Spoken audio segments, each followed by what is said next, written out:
If you want to get in the groove, mask up to get down, and make sure you stay 6 feet from stardom.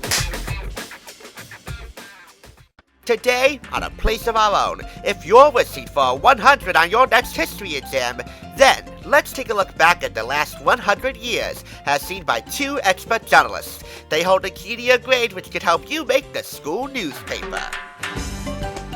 Welcome, I'm Pete Charles Sesko, and this is the thrift store Rundown's Place of Our Own. A Place of Our Own was designed just for you. Kids, teens, Generation Zers, millennials, baby boomers, anyone who wants to bring Hollywood to the classroom on a budget. As you know, every interaction you have with your favorite celebrity or fellow fandom friend is a very important learning opportunity that you can apply to your everyday life. So when it comes to educating yourself about the wonderful world of pop culture, TSR is committed to helping you make the grade. In fact, we are your first and coolest teacher. Alright class, let me give you a little math question. What can you do with the number 100? You can do so many things with that number. It's probably easier to list the things that most folks can't do with that number. For example, Count Von Count of Sesame Street can't count to the number 100. I mean, he could, he's the Count, but that would take up far too much time, and Sesame Street is a half-hour show to begin with anyway. There are not 100 ways to leave your lover. There are about half that amount, and I hope you don't have to deal with any of those ways. But can Peter Jennings and Todd Brewster of ABC News and Life magazine respectively trail down the last 100 years to a firm emotional grip on American history in just over 240 pages, which is roughly half the amount of the principal The Century book? We're about to find out as we examine The Century for Young People from Doubleday Publishing, purchased for 50% off the price of $9.99. It's a 100-year trip back in time, coming up on the Thrift Store Rundown's Place of Our Own.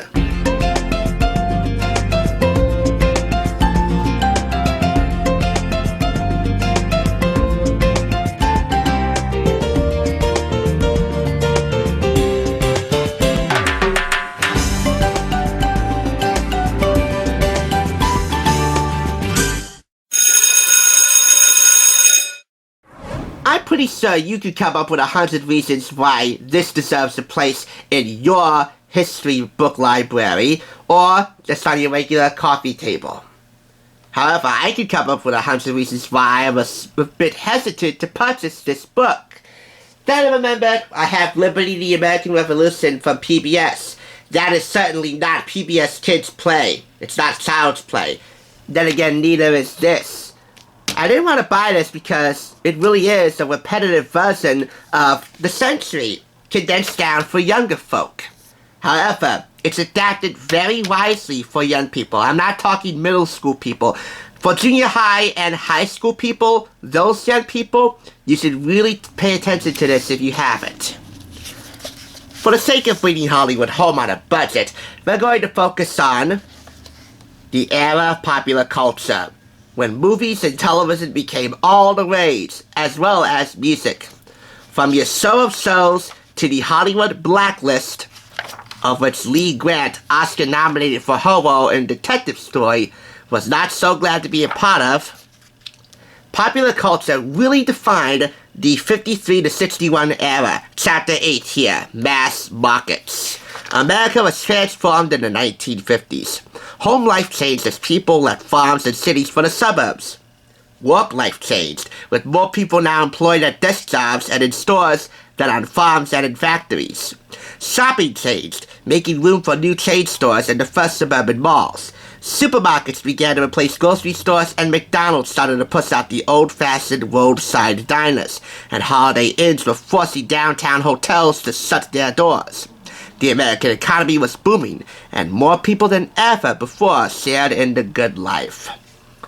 And also got to experience the good life up close in front of their TV sets, and also up close near their radios. Again, from your show of shows to American Bandstand to I Love Lucy, and the growing trend of children's play toys like the hula hoop, capturing the rapt attention of very active youngsters. And did we mention the music? Hello, Elvis, right here. I'm not kidding myself. A candid king of rock and roll, Elvis Presley, once told an interviewer, "My voice alone is just an ordinary voice. What people come to see is how I use it. If I stand still while I'm singing, I'm dead, man. I might as well go back to driving a truck."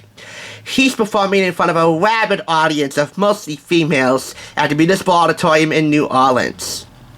Oh, this period was also a great period to get out and experience the great outdoors. Even by great outdoors, you mean traveling to theme parks, as they were becoming all the rage too. King among them, Disneyland in Anaheim, California. Truly an adventure of the 1950s and a relic for all time. Active still as of today. One more important piece of pop culture to remember from this book? Well, Beatlemania. Need I say more? And this was in New York State, by the way. A group of screaming Beatlemaniacs ready to get a glimpse of the Fab Four from a hotel room in upstate New York. But really, as a whole, this book was about a lot of war. So look at that. The Hollywood Review. Boy, that's a lucky catch, that one. I didn't even think to bookmark that. By wars, I mean a lot of wars across many continents. From World War II to Hiroshima, Japan, Pearl Harbor.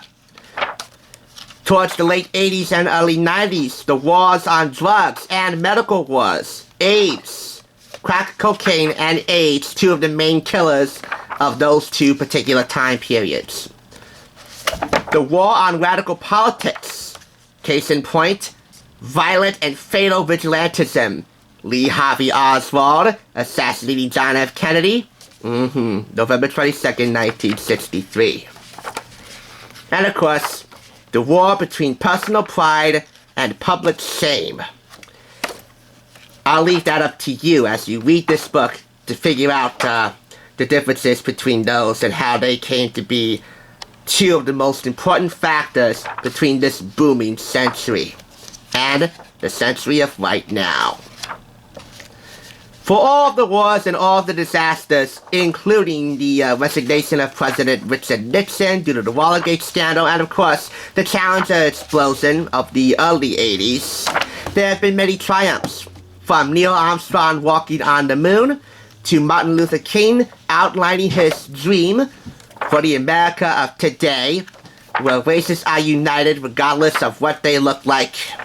There are plenty of triumphs along the way, and of course, towards the ending of this particular century, you'll find out how technology played a major role in the advancement of the world and America's place on the world stage. Sorry for the background noise. This retails for $29.95 in the US and $45.95 in Canada.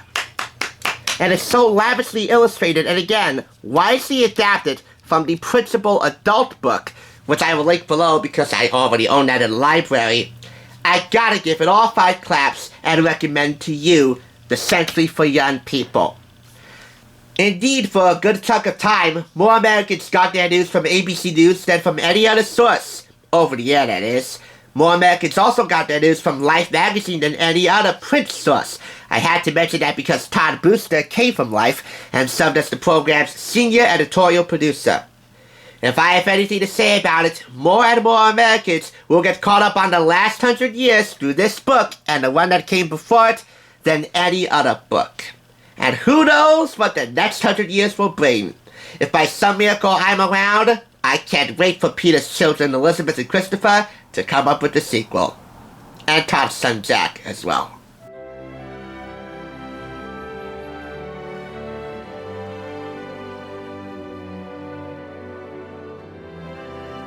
This class is now dismissed, but remember, if you missed any lessons in this series, be sure to check out my back to school playlist, Too Cool for School, which you can find through a link in the description. And be sure to subscribe and click the bell. And remember, when it comes to bringing Hollywood to the classroom on a budget, TSR is committed to helping you make the grade. That's why we are your first and coolest teacher. Thank you for watching, and we'll see you next time on the flip side on A Place of Our Own.